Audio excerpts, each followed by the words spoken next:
The sky over Valemore turned orange as another rider screamed and fell from the dragon tower, his body swallowed by flame before he ever touched the ground. Guards looked away, servants covered their ears. This was the 9th rider in 2 years, and no one in the castle believed a 10th would survive either. The beast responsible was named Ashvale, a dragon so large that its wings blotted out the sun when it stretched them, its scales the color of burnt iron, its eyes of furious gold that promised death to anyone who dared climb into its chamber.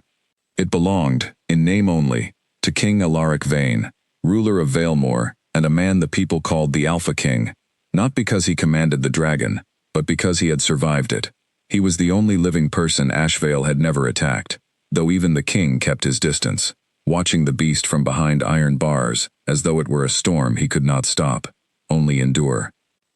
Alaric stood at the edge of the courtyard that morning, arms crossed, jaw tight, listening to the screams fade into silence. His captain, a broad man named Doran, approached with his head bowed. "Another one gone, my king," Doran said quietly. The boy from the eastern province, he was barely 17. Alaric did not answer right away. He watched the smoke curl from the tower window, thin and gray against the morning sky. "How many does that make?" "9, your majesty." "Since the dragon was caged." "Then we stop sending them," Alaric said, his voice flat, final. "I will not spend another young life trying to tame a curse." Doran hesitated. "The council will not like that, sire. They believe the throne needs a dragon rider. Without one, the northern lords will say Valemore has no true power left." "Let them say what they like." Alaric turned and walked toward the castle, his cloak dragging behind him like a shadow that refused to let go. "I would rather rule a kingdom without a dragon than bury another child because of one." He did not look back at the tower. He never did. Ashvale had come to Valemore 5 years earlier, found half-starved and chained in the ruins of a fallen kingdom to the north, the last of its kind, its family slaughtered by hunters who wanted its bones for weapons. Alaric had been the one to free it, the one to bring it home, believing that a creature so broken could be healed with kindness. Instead, it had grown into something feral, something that trusted no one, that answered every attempt at closeness with fire. He had learned, over time, to stop trying. Far from the courtyard, in the lower halls of the castle, where the stone floors were always cold and the candles always burned low, a girl named Wren scrubbed pots in a kitchen that never seemed to end its work. She was 17, thin from years of missed meals, with dark hair she kept tied back, and eyes that had learned, long ago, not to show whatever she was feeling. Wren had come to the castle 3 years earlier, after her village was destroyed, and her family lost to a sickness that swept through the countryside like a curse of its own. She had no title, no family name worth mentioning, and no one in the castle who cared whether she lived or died, except perhaps the old cook, Mabel, who slipped her extra bread when the head steward wasn't looking. The head steward, a sharp-faced woman named Ilsa, made sure Wren never forgot her place. That morning, as the news of the dead rider spread through the halls in whispers, Ilsa found Wren scrubbing the same pot for the 3rd time. "You missed a spot," Ilsa said, though there was no spot to miss. "Do it again, or you'll eat nothing tonight." Wren said nothing. She never argued. Arguing only made things worse, and she had learned that the safest way to survive in a place like this was to stay small, stay quiet, and let the days pass without notice. She scrubbed the pot again, her hands raw and red, while around her the other servants murmured about the rider who had died, about the dragon that could not be tamed, about the king who seemed to grow colder with every year that passed. "They say the beast enjoys it," one of the younger maids whispered. "They say it waits until the rider is close enough to hope, and then it strikes."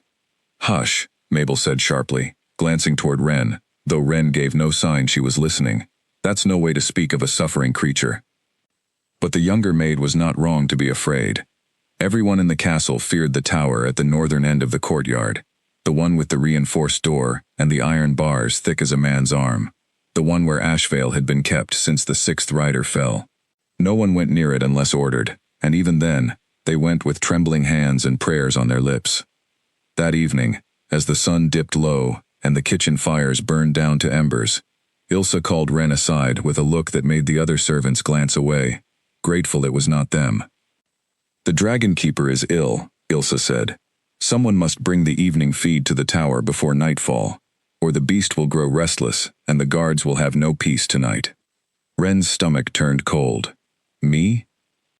You, Ilsa said, and there was something almost satisfied in her voice, as though she had been waiting for a reason to send Ren somewhere unpleasant. Take the cart to the tower gate. The guards will let you through.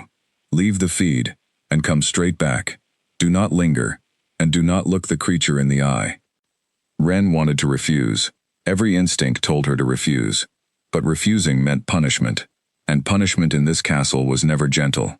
So she nodded, took the cart loaded with slabs of meat, and walked alone through the darkening courtyard toward the tower that everyone else in Valemore was too afraid to approach. The walk felt longer than it should have. The torches along the path flickered against the stone walls, casting shapes that moved like living things. By the time she reached the tower gate, her hands were shaking, though she told herself it was only the cold.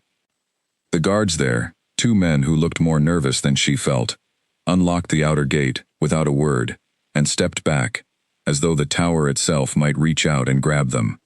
Leave the cart at the inner door, one of them said. Don't go further than that. And whatever you do, don't make any sudden movements. Ren nodded again, though her throat had gone too dry to speak.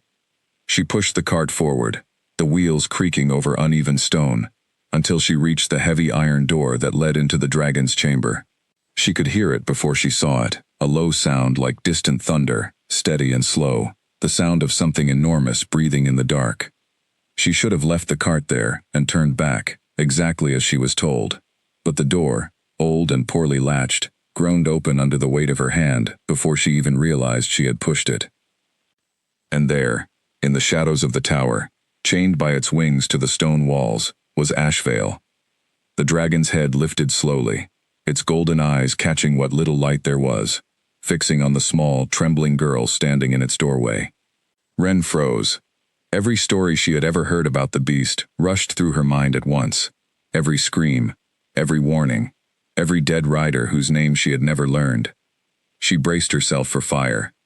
It did not come. Instead, the dragon simply watched her, its massive chest rising and falling, its eyes narrowing not with rage but with something that looked, strangely, like curiosity. Ren did not move. She could not have moved even if she wanted to, her legs locked in place by fear so complete it felt like ice in her veins. I'm not here to hurt you, she whispered, before she could stop herself. Her voice was barely a breath, swallowed almost entirely by the vastness of the chamber. I only brought your food. The dragon's head tilted, ever so slightly, as though it were trying to understand her. For a long moment, neither of them moved. Then, slowly, carefully, Ren reached down and pulled a single slab of meat from the cart, setting it on the ground a few steps in front of her, far enough that she did not have to come closer, but close enough that the gesture could not be mistaken. Ashvale's eyes followed her hand the entire time. When she stepped back, the dragon lowered its great head and took the meat gently, almost delicately, for a creature that had reportedly torched 9 grown men without hesitation. Ren let out a breath she did not know she had been holding. There, she said softly, that wasn't so hard. She did not know, in that moment, that she had just done something no rider, no soldier, and no trained handler had managed in 5 long years. She only knew that her hands had finally stopped shaking, and that for the first time since she had arrived at the castle, something in the world had looked at her not with disdain or indifference, but with something close to recognition. She left the tower before the guards could ask questions, walking back through the darkening courtyard with her heart pounding, unsure whether what she felt was fear or something else entirely. Behind her, in the tower, Ashvale watched the door long after it had closed, its golden eyes fixed on the space where the girl had stood, as though waiting for her to return. Neither of them yet understood what had just begun.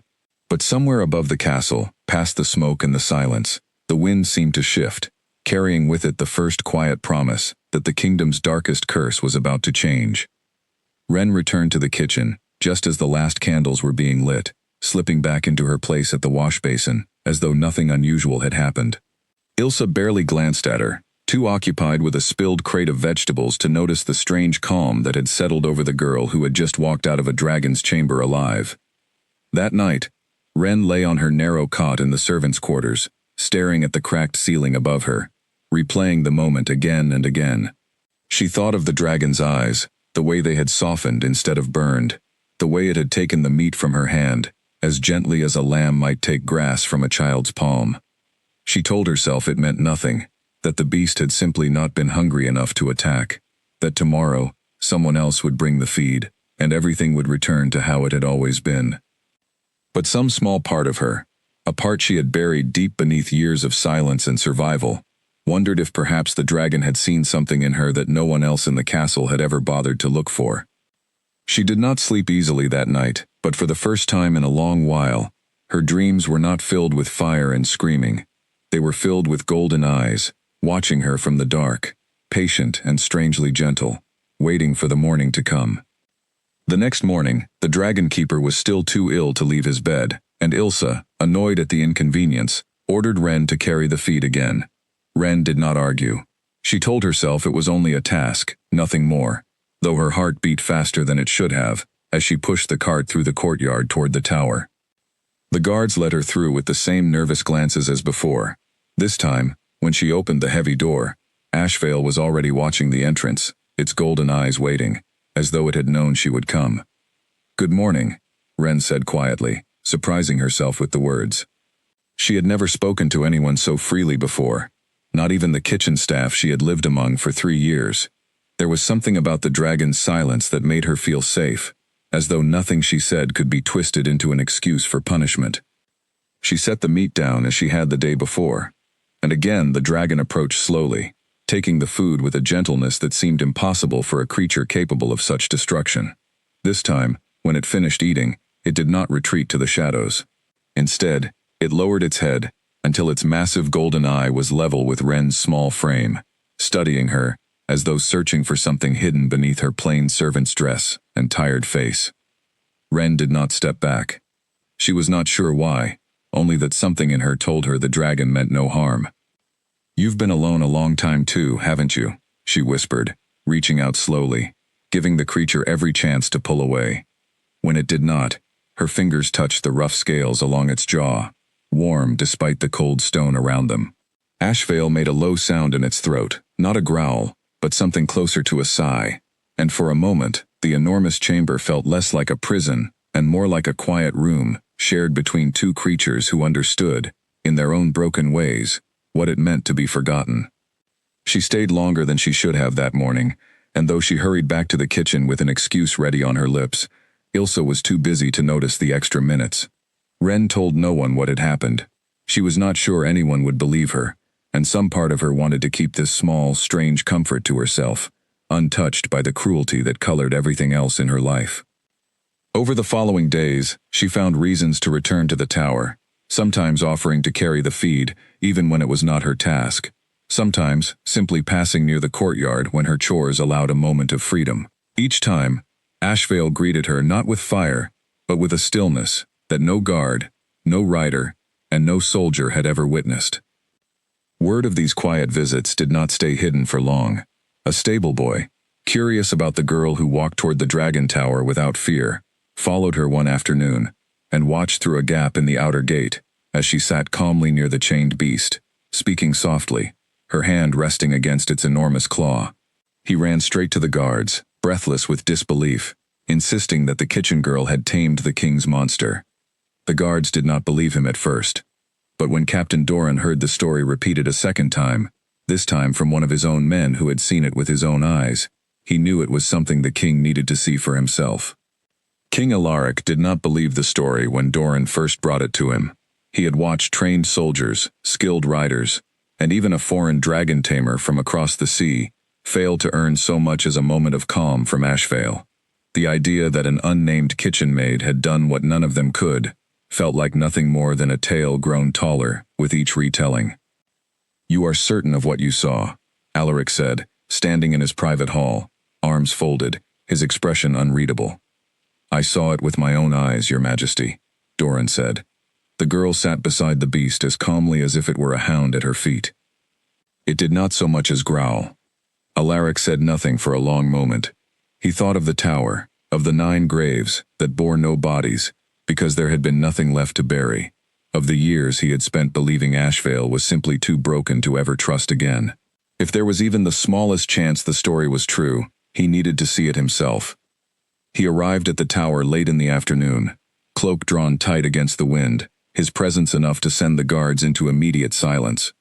He ordered them to open the gate and stood back, watching through the narrow window as Wren, unaware that anyone observed her, entered the chamber with the evening feed. What he saw next stole the breath from his chest. The dragon that had scorched 9 riders without hesitation lowered its massive head before the girl, allowing her to rest her hand against its scales, as though it were the most natural thing in the world. There was no chain rattling with rage, no smoke curling from its nostrils in warning. There was only stillness, and something in the creature's posture that looked, impossibly, like trust. Alaric stood frozen at the window for longer than he meant to, his mind struggling to reconcile the beast he had known for 5 years, with the calm creature in front of him now. When Wren finally turned to leave, she caught sight of him standing near the entrance, and her whole body stiffened with the fear of someone who had learned that being noticed rarely led to anything good. "Your Majesty," she said quickly, bowing her head, her voice trembling. "I did not mean to overstep. I was only bringing the feed, as I was ordered." "Wait," Alaric said, and something in his tone made her freeze mid-sentence. He stepped closer, studying her the way he might study a puzzle he had given up solving long ago. "How long have you been coming here?" "A few days, Your Majesty, since the keeper fell ill. And the dragon has never harmed you." "No, my lord."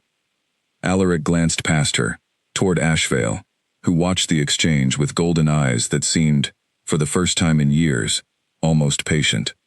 He had spent countless nights wondering if the creature was simply beyond saving, if the fire and fury were all that remained of the frightened animal he had rescued so long ago.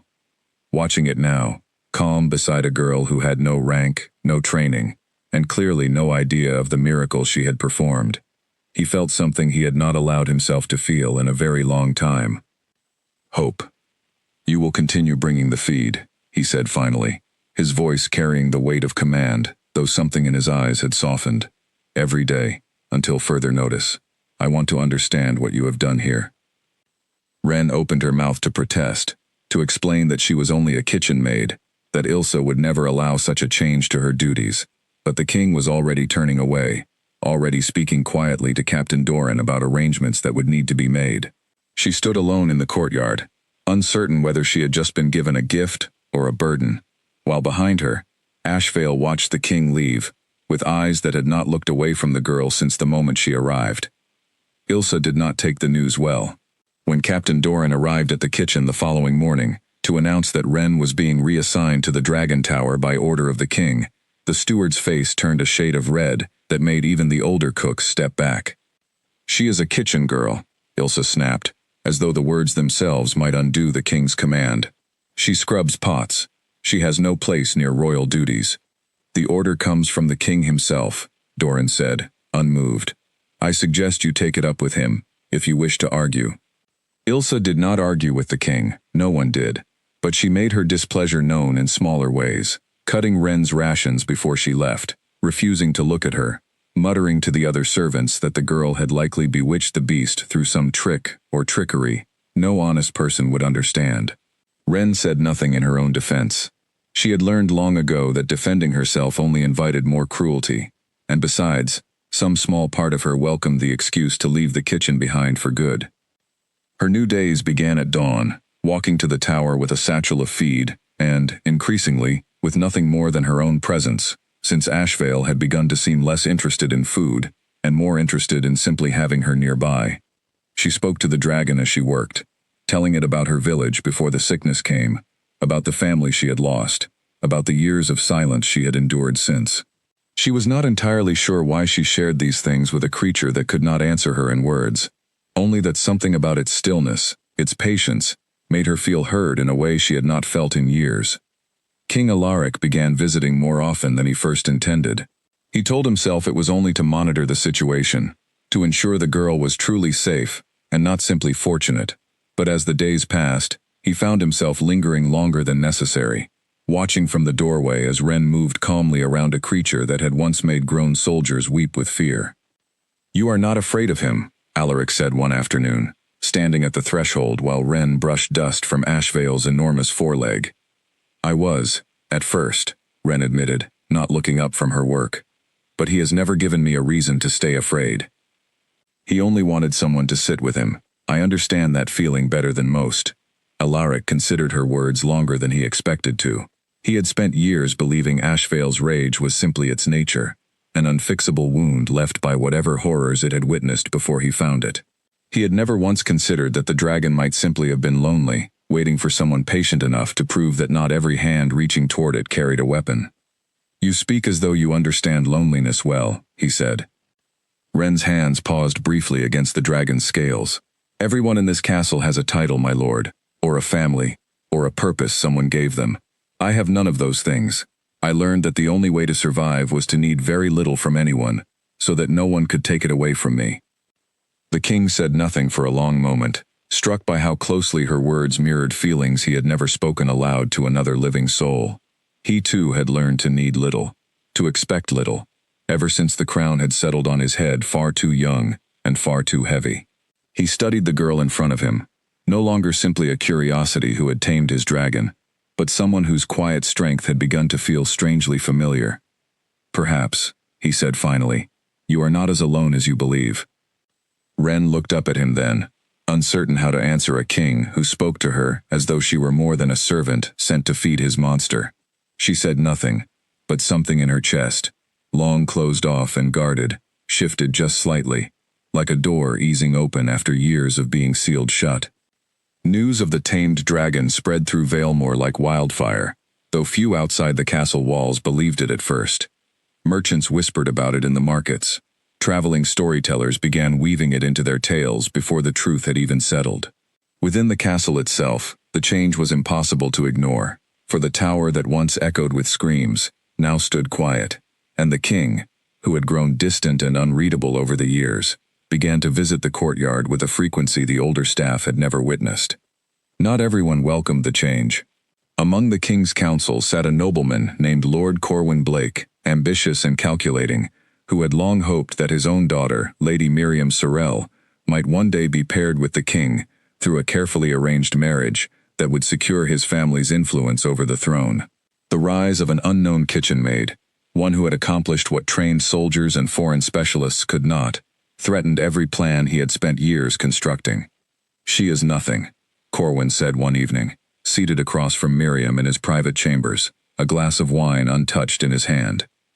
"A servant with no name, no family, no claim to anything beyond the clothes on her back, and yet the king visits her daily, as though she were a lady of noble blood. Perhaps he is simply curious about the dragon," Miriam offered, though even she did not sound convinced. "Curiosity does not linger this long," Corwin said, his eyes narrowing. "We must remind the king where his loyalties belong, before this girl becomes something more than a passing fascination." Miriam said nothing, though a quiet resentment had already begun to take root in her, one that would, in time, grow into something far more dangerous than jealousy alone. Meanwhile, in the tower, Wren remained unaware of the storm gathering around her. Her days had become something she had never expected to feel again, something close to peace.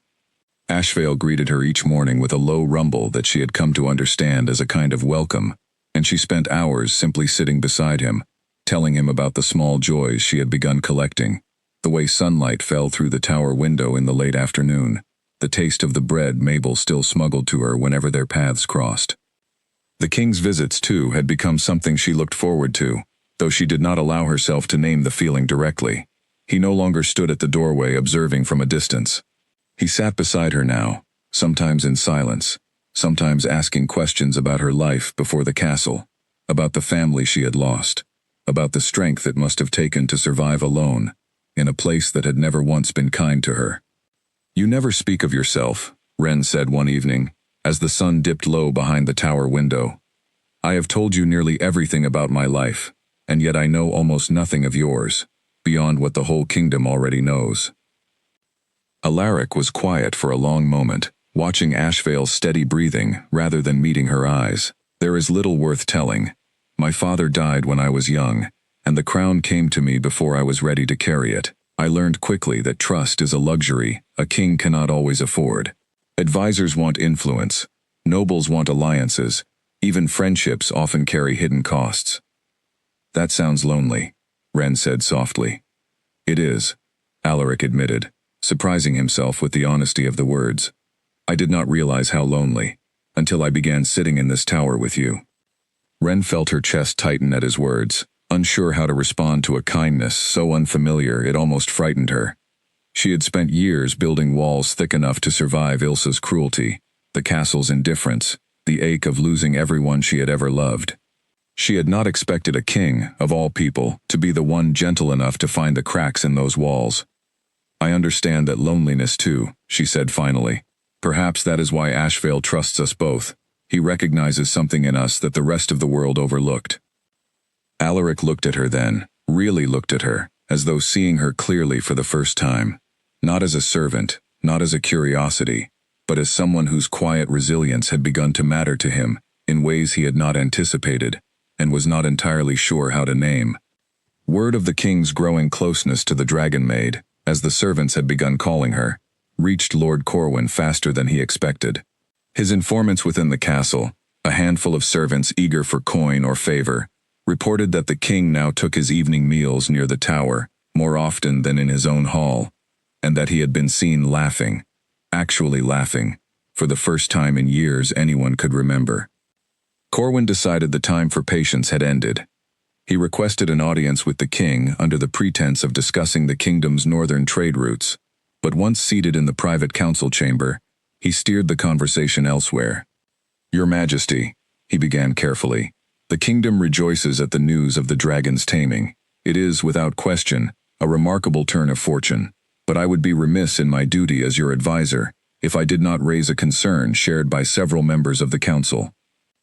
Alaric's expression remained neutral, though something in his posture grew guarded. Speak plainly, Corwin. The girl responsible for this miracle holds no title, no family name, no claim to anything beyond her current service, and yet your visits to her have become the talk of the castle. Some among the nobility worry that your Majesty's judgment may be, shall we say, influenced by matters beyond simple gratitude for her usefulness with the dragon. You believe I have lost my judgment, Alaric said, his voice carrying a dangerous calm. I believe, Corwin said carefully, that a king's heart, however admirable its intentions, must always answer to the needs of his kingdom first. A servant girl, however remarkable her gift with dragons, cannot offer Valemore the alliances, the stability, or the legitimacy that a match of noble blood would provide. Alaric said nothing for a long moment, his jaw tight, his eyes fixed on the window beyond Corwin's shoulder, where the dragon tower stood visible in the distance. He knew, even as anger simmered beneath his calm exterior, that Corwin's words were not entirely without merit from the perspective of a kingdom's politics. But something in him, something that had begun to shift since the day he first watched Ren rest her hand against Ashvale's scales without fear, refused to accept that a person's worth could be measured only by the family name attached to their birth. I appreciate your counsel, Lord Corwin, he said finally, his tone leaving no room for further discussion. But I have not asked the council to arrange my heart, only to advise my kingdom's affairs. I trust you understand the difference. Corwin bowed his head, though the tightness in his jaw betrayed his frustration. Of course, Your Majesty. I only wish to ensure you were aware of the concerns being whispered through the halls. After Corwin departed, Alaric remained alone in the council chamber for a long while, staring out at the tower, where he knew Ren would still be sitting beside Ashvale, unaware of the conversation that had just taken place on her behalf. He thought of her laughter, quiet and rare, the way it seemed to surprise even her when it escaped. He thought of the calm that had settled over Ashvale since her arrival, a calm that no wealth, no army, and no noble alliance had ever been able to purchase. He made his way to the tower that evening, with a heaviness in his chest he could not quite name, though when Ren looked up and smiled at his approach, the weight seemed to ease, if only slightly, replaced by something warmer, something that felt dangerously close to certainty. The seasons shifted slowly around the castle, and with them, the bond between the king, the maid, and the dragon deepened into something none of the three had expected to find.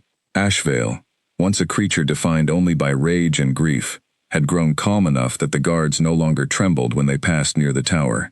He allowed Ren to walk freely at his side, sometimes resting his enormous head in her lap as she read aloud from old books she had borrowed from the castle library, her voice the only sound in the quiet chamber besides his steady breathing.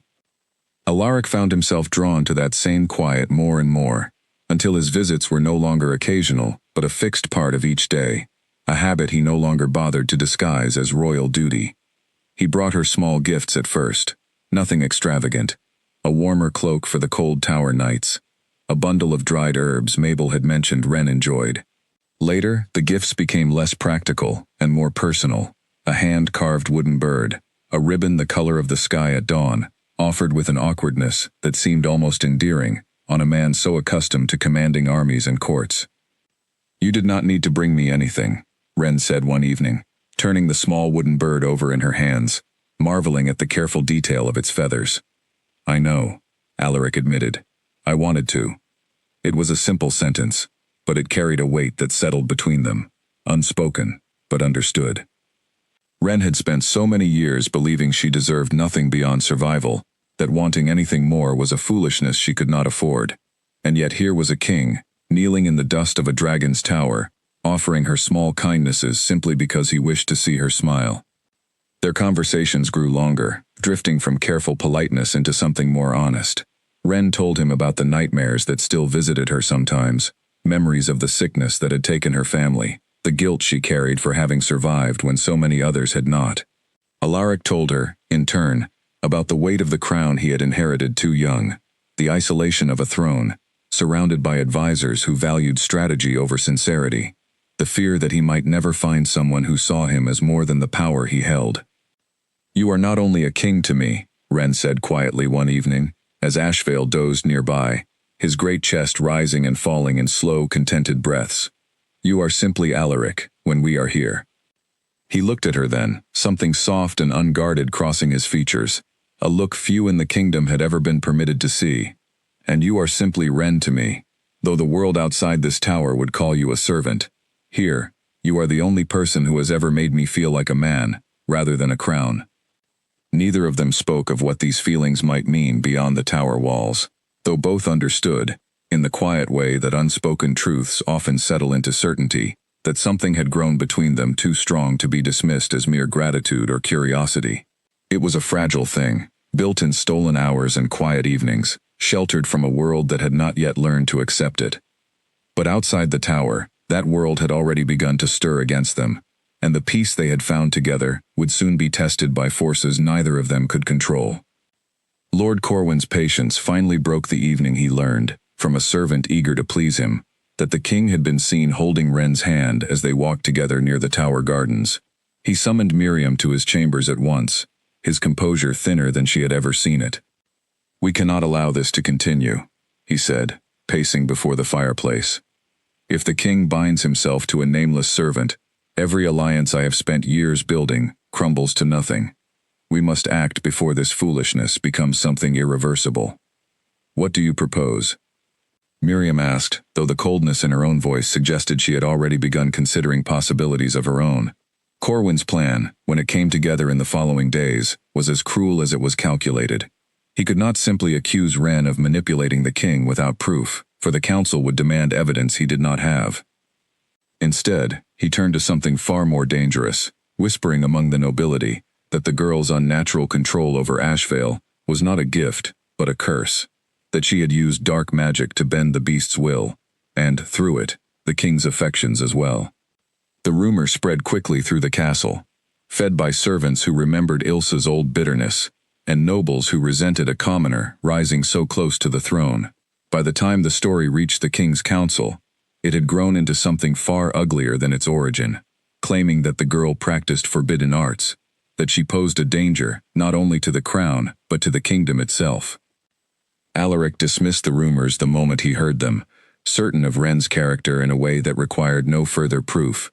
But certainty from a king was not always enough to silence fear once it had taken root among frightened people, and Corwin, sensing an opportunity, pressed the council to demand a formal inquiry.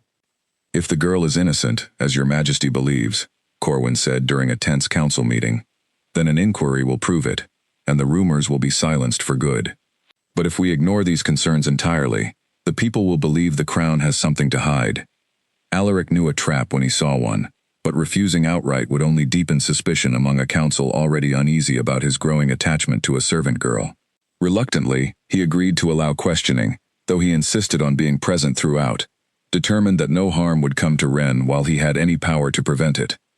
The inquiry, held in the great hall before members of the council and a handful of curious nobles, was designed from the start to unsettle rather than uncover truth. Ren stood alone before them, her hands trembling despite her attempts to appear calm, while questions were hurled at her about strange rituals, hidden symbols, and dark bargains she had supposedly made to control a beast no ordinary person could tame. "I have done nothing but show him kindness," Ren said, her voice steady despite the fear coursing through her. "I do not know magic. I know only what it feels like to be alone, and I recognize that same loneliness in him." Her words, simple and honest, seemed to sway some in the room, but Corwin was not finished. He produced a servant, bribed and coached beforehand, who claimed to have seen Ren whispering strange words to the dragon late at night, words that sounded, the servant insisted, like an incantation rather than ordinary speech. The accusation hung heavy in the hall, and Alaric felt his temper rising, ready to defend her against a lie so transparent it insulted his intelligence. But before he could speak, a low rumble echoed through the castle, distant at first, then growing louder, shaking dust from the ancient rafters above them. Ashvale, sensing distress in the girl who had shown him the only kindness he had known in years, had broken free of his chains for the first time since the day he was captured, and the entire castle trembled beneath the sound of his enraged wings. Panic erupted through the great hall, as the sound of shattering stone echoed from the direction of the tower. Nobles scrambled toward the exits, guards drew their weapons though none dared imagine facing the dragon directly, and Corwin's smug satisfaction crumbled into genuine fear, as he realized the chaos he had set in motion might cost far more than he intended. Alaric moved before anyone else could react, pushing past frightened councilmen toward the courtyard, with Ren close behind him despite the guards' attempts to hold her back for her own safety. "He will not hurt anyone," Ren insisted, breathless as she ran alongside the king. "He is frightened, not angry. Please, let me reach him."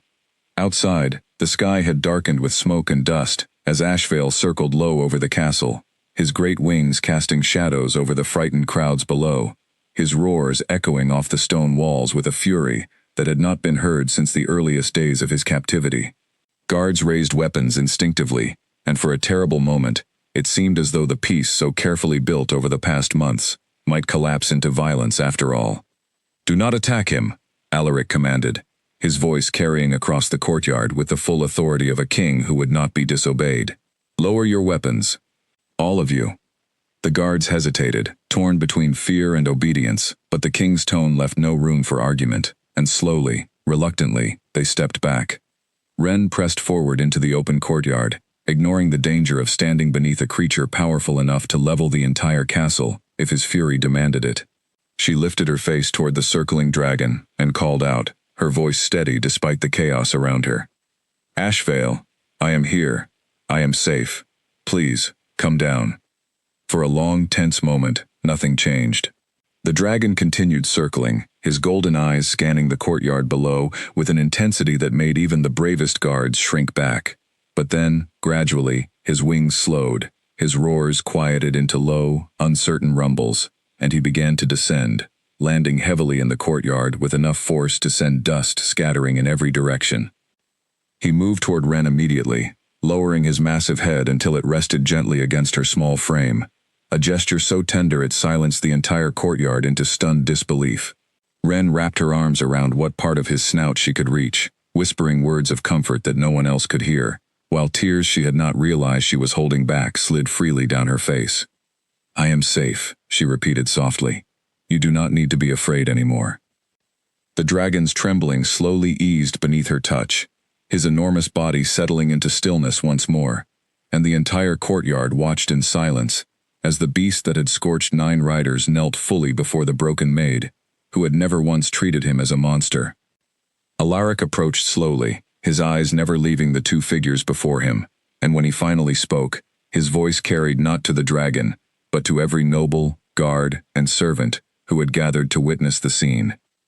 "Let this be understood by all present," he said, his voice ringing with a certainty that left no room for doubt. "This girl has done what no soldier, no rider, and no nobleman in this kingdom could achieve. She has shown a wounded creature what kindness looks like, and in doing so, she has shown me the same. I will not allow fear or false accusation to punish her for a gift this kingdom should be thanking her for." He turned toward Corwin, who stood pale and silent near the hall entrance, the weight of his failed scheme settling over him like a shroud. "The council's inquiry ends here. If further accusations arise against Lady Wren, they will answer to me directly, and I promise you, I will not be as patient a second time." The courtyard remained silent, the only sound the low, contented rumble of a dragon, finally at peace, resting his head in the lap of the girl who had saved him from a lifetime of fear, while the king who loved her stood watch beside them both. In the weeks that followed, the kingdom of Valemore slowly began to change. The story of the courtyard, of the dragon who had knelt before a servant girl, and the king who had defended her before the entire court, spread far beyond the castle walls, carried by merchants and travelers, until it reached every corner of the realm. What had once been whispered as a curse became celebrated as a miracle, and the girl once known only as the Dragon Maid found herself, for the first time in her life, spoken of with respect rather than pity or scorn. Lord Corwin's influence crumbled swiftly after his failed scheme was laid bare before the council. Stripped of his position of trust, he retreated from court life entirely, his ambitions for his daughter's future marriage abandoned along with his credibility. Miriam, freed from her father's schemes, chose a quieter path away from the politics that had nearly cost an innocent girl her safety, and in time, found a peace of her own, far from the castle's ambitions. Wren remained close to Ashvale every day that followed, though her role within the castle had transformed entirely. No longer a servant scrubbing pots in a forgotten kitchen, she became something the kingdom had never seen before, a companion to both the king and his dragon, trusted with a bond so rare that scholars began traveling from distant lands simply to witness it for themselves. Alaric, too, had changed. The coldness that had settled over him since his father's death, the guarded distance he had kept from everyone around him, softened into something warmer, something the older members of his court had not seen since he was a boy. He no longer ruled from behind walls of suspicion and duty alone, but with a quiet strength drawn from the girl who had taught him that trust, once given carefully and honestly, could heal wounds even a crown could not touch. On a bright afternoon, many months after the courtyard had witnessed a dragon's surrender to gentleness, Alaric stood once more beside the tower that had once been feared by the entire kingdom. It no longer held chains or iron bars. Its doors stood open to the courtyard, and Ashvale moved freely between the tower and the open skies beyond, no longer a prisoner, but a guardian who had chosen, of his own will, to remain close to the two people who had given him a reason to trust again. "Do you remember," Alaric said, watching Wren walk toward him across the sunlit courtyard, "the first day you brought him his feed, terrified out of your mind, certain you would not survive the encounter?" "I remember," Wren said, smiling, as Ashvale lowered his head to nudge gently against her shoulder in greeting. "I thought I was walking toward my death. Instead, you walked toward something neither of us expected," Alaric said, reaching for her hand, as naturally as breathing now, a gesture the entire kingdom had come to accept without question.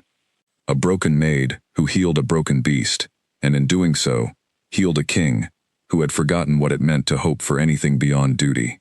Wren looked up at him, her eyes bright with a happiness she had once believed impossible for someone like her to hold. "We healed each other," she said softly.